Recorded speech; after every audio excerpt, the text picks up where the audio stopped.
在游戏《黑神话：悟空》中，四大天王的存在感可以说是很强了。而在现实中的四大天王到底是哪个单位的，负责抓哪一块的工作，他们的老家在哪儿？这老哥四个又是如何演化成今天这个样子的呢？大家好，我是徐工，这次一定点关注，下次旅行不迷路啊！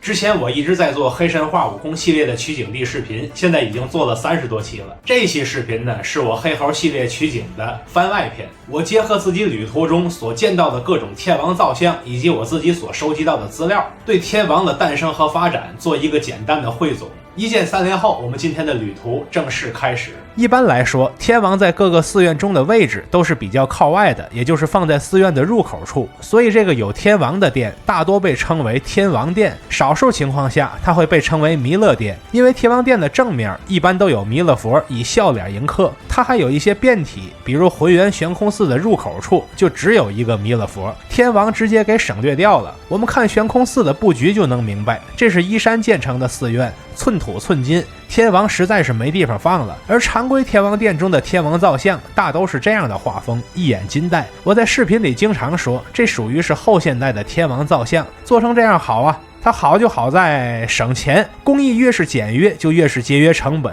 所以这样的天王造像我们也就是随便看看。如果要好好欣赏，还是得找那些相对古早的考究的天王造像。这里我说一个自己的感受，在各个古刹之内，靠后位置的造像经常是历史十分悠久，动辄就是唐宋辽金的，但是靠前的天王造像，如果看到它是明代的，那就已经算是很古早的了。至于更古早的寺院四大天王造像，我是没见过。如果你见过，欢迎你分享一下。举个例子，山西平遥双林寺的四大天王就是明代造像，它所在的建筑也是明代建筑。山西大同善化寺的四大天王也是明代造像，造型非常古朴气派。其中的这位蟹眼包天王更是给这边带了不少流量。下边我结合实地走访的经历来分别细说四大天王。四大天王居住的世界叫做四天王天，在山西西县小西天有具象化体现。如果你们来现场找，记得在北壁抬头向上看，它在六欲诸天里是最底层，但别拿豆包不当干粮，别拿底层的天王不当干部，他们照样有卓越超凡的地位。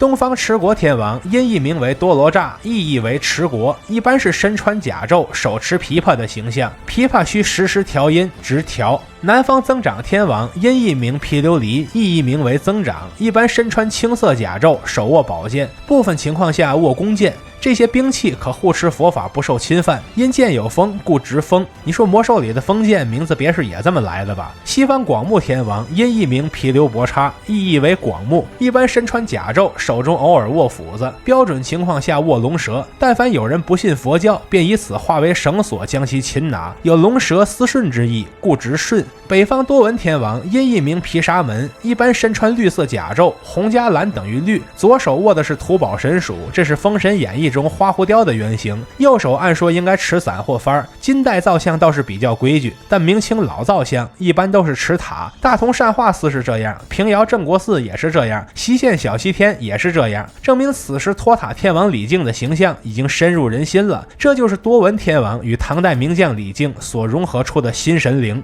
四人合在一起是为风调雨顺。以上全部资料均援引自释心田法师的《图解地藏经》。比明代更早的天王造像，我在现实中也不是完全没有见过。话说今年3月份我去天水吃麻辣烫去了，然后顺便在天地逛了逛。逛天水城际博物馆的时候，我就看到了这种踏鬼天王俑。这些天王俑属于是唐代常见的随葬品，这也是后世天王造像的前身。其脚下踩踏的是鬼，它的寓意就是让墓主不受鬼魂滋扰。我们仔细看天王的脸，有没有感觉他们长得糊里糊气的？这意味着此类偶像大概率是从西域传过来的。那么它的根源在西域吗？这个问题的答案仍在山西。话说今年过年的时候，我接了个城市商单，去山西大同宣传社火。来都来了，华严寺怎能不去呢？大同华严寺的大雄宝殿内有明代的20诸天造像，这里边就包括四大天王。虽说造像是明代的，但20诸天本身的历史其实更为古老。